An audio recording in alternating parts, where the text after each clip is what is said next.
The mineral paste was still wet against the shale when the horizon turned to ash. Young native girl Mara stopped her chalk midline on the outpost retaining wall. The air didn't merely split, it imploded with a flat, mechanical whistle that cleared the birds from the low canopy. The barometric pressure dropped so fast her ears clicked. On the slate-colored stone, her drawing of a simple grain freighter was suddenly shadowed by something real. 8 uneven, spiked hull silhouettes pushed through the heavy amber atmosphere of Crest 4. They did not broadcast greeting codes or civilian registry numbers. They fell through the clouds like iron teeth dropped onto a silk sheet. The largest dreadnought carried the tarnished obsidian plates of the Varkarian hegemony, its underbelly glowing with the dull orange of active thermal shields. Before the first shadow hit the ground, a wideband transmission overrode every receiver in the settlement. The voice was heavy, scraping, and split by the clicking of a triple-hinged lower jaw. High Preceptor Goreth did not offer terms. He announced that the planet was now a restricted fuel depot, its grain fields reclassified for military consumption, and its people reduced to labor assets. Mara dropped her chalk. It broke into 3 pieces on the red dirt. She looked at the sky, then turned and ran toward the ancient volcanic ridge where the elders kept the old things. The galaxy has a way of erasing the promises it finds inconvenient to keep, but some ledgers are written in blood that does not fade. Stay close. 3 generations of quiet farming had left the basin of Crest 4 soft. The custom of the first thrashing was law here, a peaceful routine where the only weight that mattered was the balance of grain on the planetary scales. No weapon larger than a field-clearing plasma charge had been unholstered in decades. The people knew how to fight the dry soil and the copper winds, but they did not know how to fight ships that could burn a valley from orbit. Inside the deep cavern beneath the administrative office, Elder Tyron knelt by a hidden subfloor cavity. His joints were swollen from years in the fields, and his breath came in thin rattles as the ground trembled from the landing thrusters of enemy skiffs outside. His hands shook as he pulled free a heavy rectangular slate of matte alloy. It was a corroded silicon identity tile, its edges pitted with microscopic data grooves, emitting a faint amber pulse under the low pressure of his thumb. A forgotten sheet of copper cannot stop a boarding skiff, a young grain merchant named Joth whispered, his voice cracking as he pulled himself under an overturned wooden skiff near the door. We should burn the records. If they find we have old ties to the core sectors, they will kill us before they chain us. This is not a record of tax, Tyron said. He wiped a layer of gray dust from the center of the tile. This is an anchor. He pressed the tile into a recessed slot on a rusted transmitter box that had not seen power since his grandfather was a boy. The box didn't hum. It stayed silent for 3 agonizing seconds while the sound of Varkarian boots crunched on the gravel outside the cavern mouth. Then, a single line of old text flickered onto the tile's surface, written in the blocky, unpolished script of early human exploration. Across the slipstream, thousands of light-years away in the radio silence of the Uit deployment lanes, a terminal redlined on the bridge of the heavy cruiser Resolute. Commander Kalen Vance did not look up from his desk when the alert chimed. He was holding a cold cup of chicory, his thumb tracing the ceramic rim while his eyes scanned a row of logistics reports. He carried himself like an old monument, his shoulders square beneath a plain gray duty jacket. The only break in his stoic face was a fresh, jagged cut splitting through his left eyebrow, the result of a bulkhead impact during a training run 2 days prior. "We have a signature match," the communications officer said, her fingers flying over a console that had been dark for 2 centuries. "Subspace routing anchor just went live in the 3rd quadrant. It is an unbroken terrestrial loop." Vance set his cup down. The liquid didn't slosh. His hand was perfectly steady. "Read the origin identifier." "System is listed as Cress," she replied, looking at him with wide eyes. "The treaty date on the file is 200 years old, sir. It is the first Accords. The Boundary Fleet hasn't had an active relay in that sector since the expansion era ended. Vance stood up. His knees made no sound, but the air in the command room seemed to tighten as he stepped toward the primary tactical display. He looked at the tiny green dot blinking against the vast grid of dark space. The modern fleet never dismantled those crisis relays, Vance said, his voice flat and low. They simply waited for someone to turn the key. A 200-year-old signature does not lose its edge merely because the paper grew dusty. Sir, the Logistics Command will want a formal review, the executive officer interrupted, stepping forward with a digital clipboard. The planet has no strategic value. Its population is under 50,000, mostly farmers. A full intervention requires a sector-level clearance. Vance did not take the clipboard. He looked through the viewport at the long lines of gray capital ships drifting in the dark, their railgun barrels cold, their hulls showing the scars of border skirmishes that the Central Worlds never heard about. We do not select our battlefields based on the size of the population, Vance said. We select them based on the line we drew. Earth does not draft contingencies for our own convenience. We keep our word or we burn the ledger. He struck the activation panel on his console. A deep vibration ran through the marrow of the Resolute as the ship's primary reactors shifted from standby to high-yield output. Signal the 41 attendant vessels, Vance ordered. Full combat load. Secure the slipstream vectors before the administrative automated network realizes we have moved. Back on Crest 4, the sky had completely changed.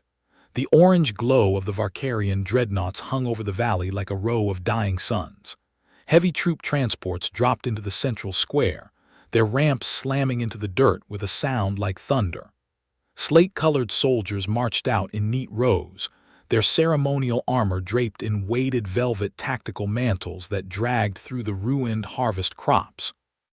High Preceptor Gorath stood on the command deck of his flagship, looking down at the small settlement through a visual monitor. He adjusted his micro-fusion execution blade at his hip, his heavy dorsal ridge stiffening with satisfaction. To him, history was a soft myth used by weak species to comfort themselves before they were broken.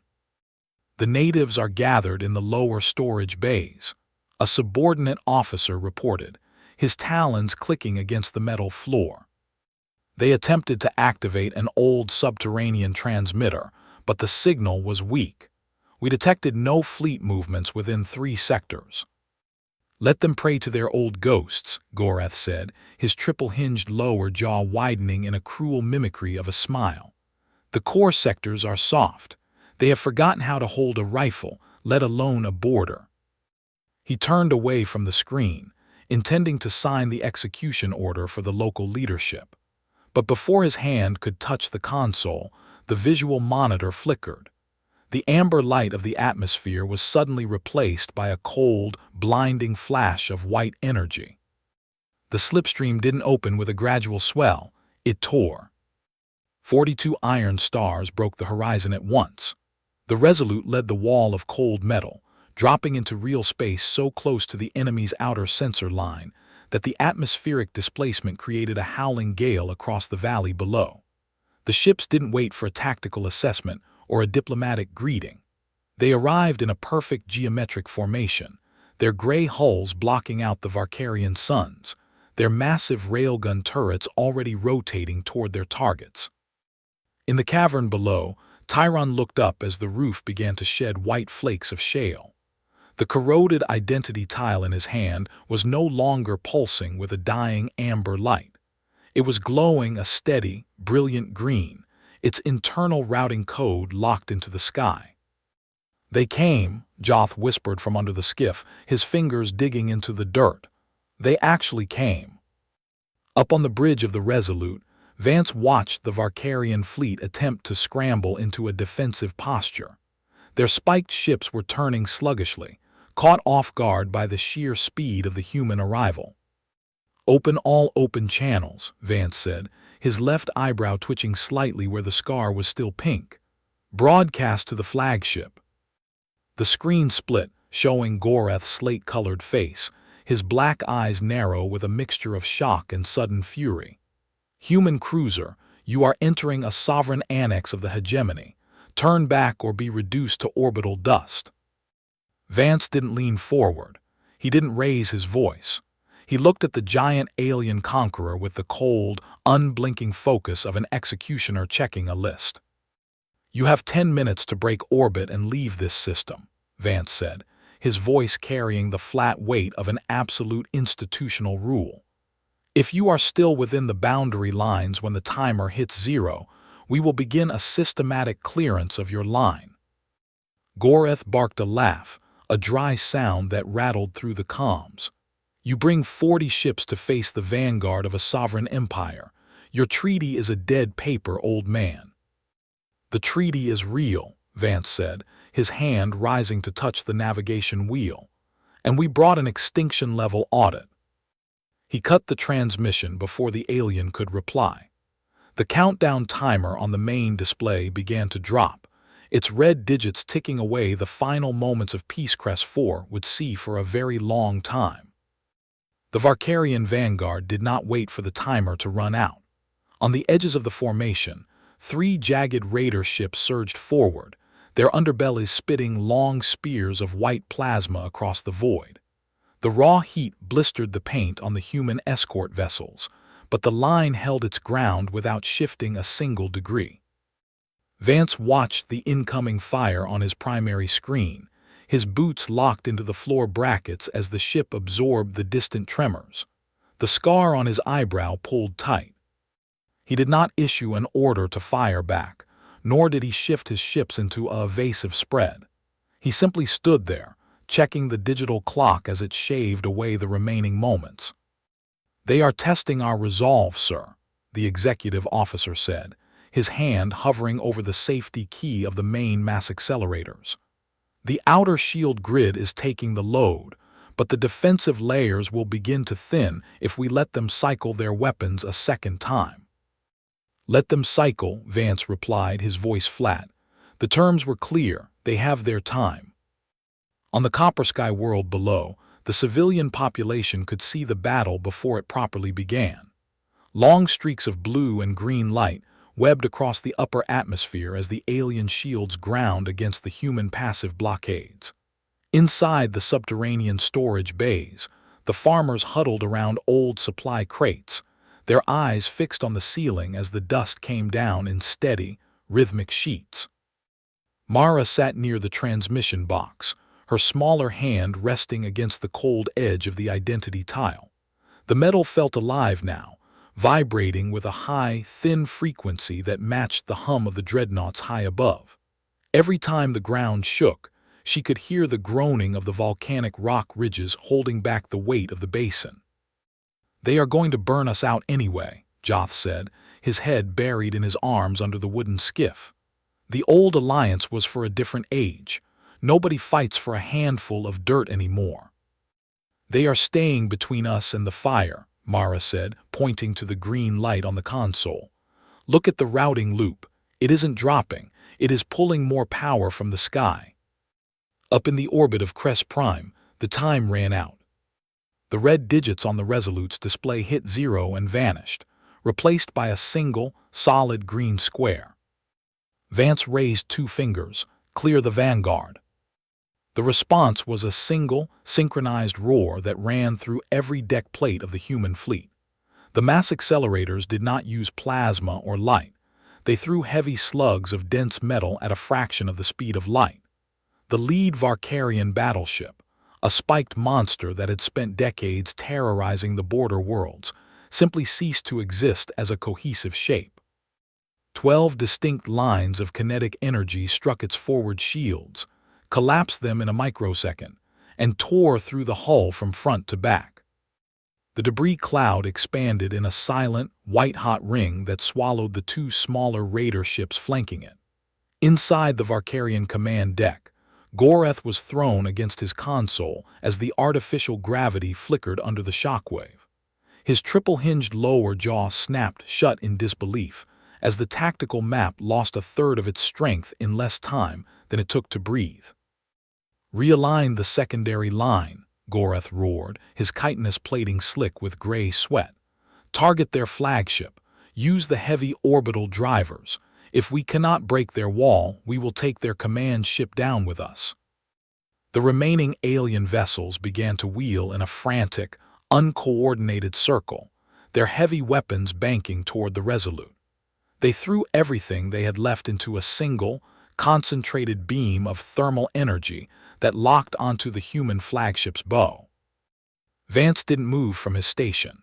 Through the forward viewport, the universe turned into a blinding wall of blue fire as the shields redlined. The sound of buckling metal began to ring through the bridge walls as the outer hull took the thermal bleed. "Shields down by half," the communications officer reported, her voice straining against the noise of the cooling systems. "They are burning through the forward armor plates, sir." "Hold the angle," Vance said, his face illuminated by the glare of the dying shield grid. "Launch the black kites. Tell the fighter screens to take out their hangar bays before they can deploy their boarding skiffs." From the underbelly of the human capital ships, hundreds of tiny, black-winged fighters dropped into the dark like a swarm of insects. They did not fly in the neat, elegant patterns of the planetary air forces. They twisted on their thrusters, throwing themselves through the gaps in the Varkarian point defense fire with reckless speed. Officer Daniel Quarshie led the vanguard of the fighter line, his sights locked onto the main hangar bay doors of Gorath's dreadnought. "Keep your lines tight," Daniel radioed to his wingman as a burst of flak took out the ship beside him. "We only get one pass at the fuel lines. Do not look back." The small ships dove into the mouth of the alien hangar, their light plasma charges clearing the interior decks before the heavy blast doors could seal. A chain of orange explosions rippled through the dreadnought's side, blowing out 3 tiers of launch bays and sending a shower of burning metal into the open space. The Varkarian line was breaking. The speed and absolute violence of the human counterstrike had torn their tactical cohesion to shreds. 2 more battleships turned away from the fight, their captains ignoring Gorath's frantic commands as they attempted to reach the safety of the slipstream lanes. But Gorath did not follow them.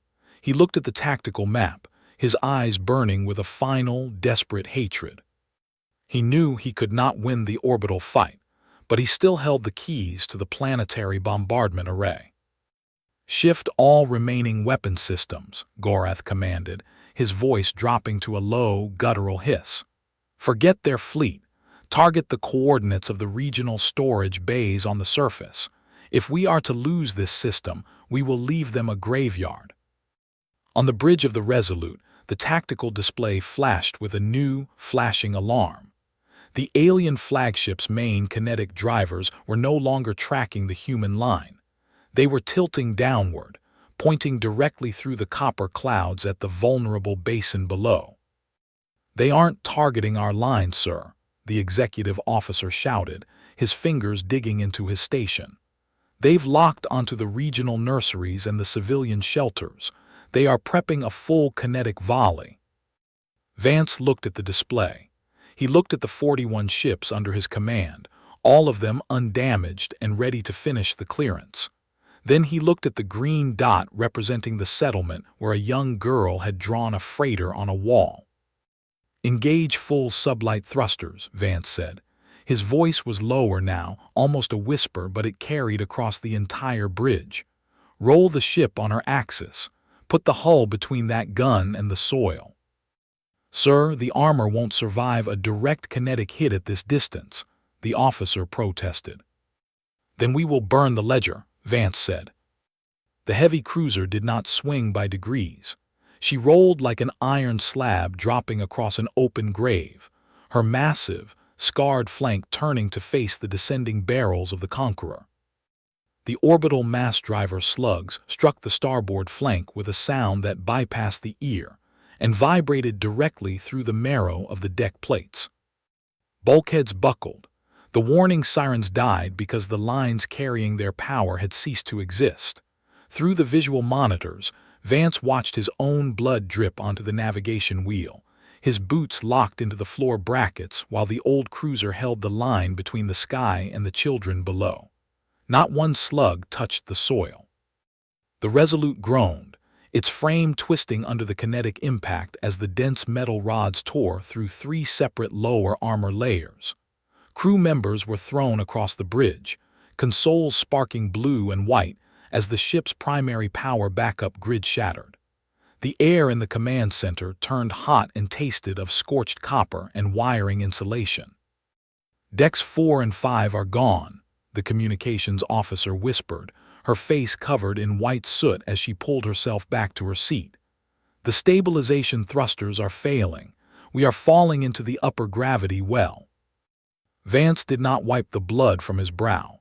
He kept his hands on the cracked wheel, his weight shifted to keep his balance as the ship listed heavily to one side.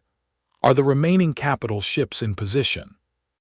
"They are closing the circle, sir," the executive officer reported, his arm hanging limp at his side from a broken collarbone. "The escort line has cut off every retreat vector. The Varkarian fleet is trapped against the planetary shelf." Below the clouds, the people in the basin felt the sky lift. The terrible orange glare of the Varkarian dreadnought had been replaced by a wall of falling debris, burning chunks of alloy cutting long streaks through the copper sky. Tyron stood at the mouth of the cavern, his hand holding Mara's shoulder as the ground finally stopped its violent shaking. The identity tile on the transmitter box stayed solid green.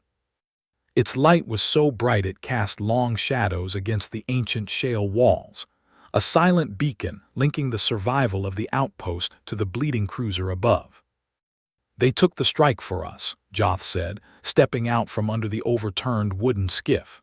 He looked down at his own dirt-stained hands, then up at the sky where the human flagship was venting gray smoke into the atmosphere. The whole weight of the volley, they threw themselves in front of it. "Because that was the promise," Tyron said. His voice was no longer shaking. He reached down and picked up the 3 broken pieces of Mara's chalk, turning them over in his swollen palm. "They didn't come to govern us. They came to stand where they said they would stand." Up in the burning dark, Gorath watched his target monitors show 0 casualties on the planet's surface. His execution blade sat uselessly at his hip, its internal fuel cell humming against an enemy that did not care about the rules of territory or surrender. The human fleet was not retreating. Despite the near destruction of their flagship, the other 41 vessels were moving forward with cold, mathematical precision. "The human cruisers are matching our velocity," the Varkarian sensor operator shouted, his triple-hinged lower jaw clicking in panic. "They aren't launching fighters anymore. They are setting their main railguns for close-range broadsides." "Fire again," Gorath roared, striking the operator with his taloned hand. "Burn their command ship until the metal turns to vapor." But the crew did not move to obey. From the shadows of the lower command tier, Subcommander Verk stepped into the light. He was a veteran of a dozen border campaigns, his slate-colored chitin scarred by a lifetime of professional violence, and his black eyes were wide with a sudden, freezing realization. He looked at the tactical map, then at the burning human flagship that refused to drop its nose. "They aren't going to break," Verk said, his voice dropping to a low rumble that cut through the sound of the alarms. "They have 40 ships that haven't even fired their primary arrays. They didn't come to negotiate a line, Preceptor. They came to die until we are gone." "Get back to your station, Subcommander," Gorath hissed, his dorsal ridge rising in a threat posture. Verk did not move back. Instead, his hand drifted down toward his sidearm, his fingers tightening around the grip as he watched the human line close the remaining distance. The space between the 2 fleets had grown so narrow that the visual monitors were showing the individual identification numbers on the human hulls. On the bridge of the Resolute, Vance reached into his pocket. His fingers found his old silver pocket watch, a mechanical piece that required winding every morning, a habit he had kept since his first day as a midshipman. He clicked the case open, his thumb tracing the worn glass face as he watched the countdown to the final firing solution. The simple, ticking mechanism felt strangely steady, while the starship around him continued to bleed atmosphere into the void. 10 seconds to optimal range, the officer said. Load the solid tungsten slugs, Vance said, closing the watch with a small click. No explosive payloads, just wait. Then, a new transmission signal cut through the static on the primary console. It did not come from the Varkarian flagship's primary communication dish. It was a narrow-beam frequency, sent from a secondary transmitter inside the enemy's own bridge. The screen flickered, and Subcommander Verk's face appeared, his sidearm drawn and dripping with gray alien blood. Behind him, Goreth was slumped over the central console, his obsidian armor cracked and his microfusion blade shattered on the floor plates. "Human Commander," Verk said, his breath coming in heavy, ragged gasps. "The Preceptor has been removed from command. The Vanguard is standing down its weapons. We request a cessation of kinetic fire." Vance looked at the screen. He looked at the dead Overlord, then at the scarred subcommander who had broken his own empire's chain of command to survive. The red light of the countdown timer hovered over both men, its silent presence waiting for a single word from the human bridge. "You are within our boundary lines," Vance said, his voice completely clear of emotion. "A standing order cannot be paused for a change in leadership." "We are turning our ships away from the planet," Verk pleaded, his talons shaking against the edge of the monitor. "Look at the navigation logs. We are purging the targeting data now. The weapons are cold." Vance stood in the silence of his ruined bridge, the watch still held tightly in his palm as the final open loop of the battle hung in the air. The human commander did not lower his arm. On the auxiliary consoles, the target locks remained fixed on the Varkarian flagship, the green tracking grids pulsing against the cracked glass of the display panels. "We have cleared your outer defensive perimeter," Vance said, his voice dropping into a rhythmic, measured cadence. "Your ships are still within the sovereign boundary of the treaty. Purge your engines and drop your secondary weapons into the void, or the line completes the clearance." On the screen, Subcommander Verk looked back at the deck of his command room. He did not look at the fallen Preceptor or the smoking control panels. He looked at his own officers, then turned back to the sensor array and entered the command himself. Outside the viewports, the heavy weapons housings of the alien fleet detached from their mounts, tumbling silently into the dark like dead scales falling from a molting beast. The Varkarian ships began to drift backward, their main thrusters dark as they used their remaining maneuvering jets to edge away from the atmosphere of the planet. Vance watched them clear the perimeter lines on the primary display grid. He reached out and touched a black switch on his console, turning off the primary target locks. The deep, heavy hum of the mass accelerators died down, leaving only the thin hiss of the life support systems on the broken bridge.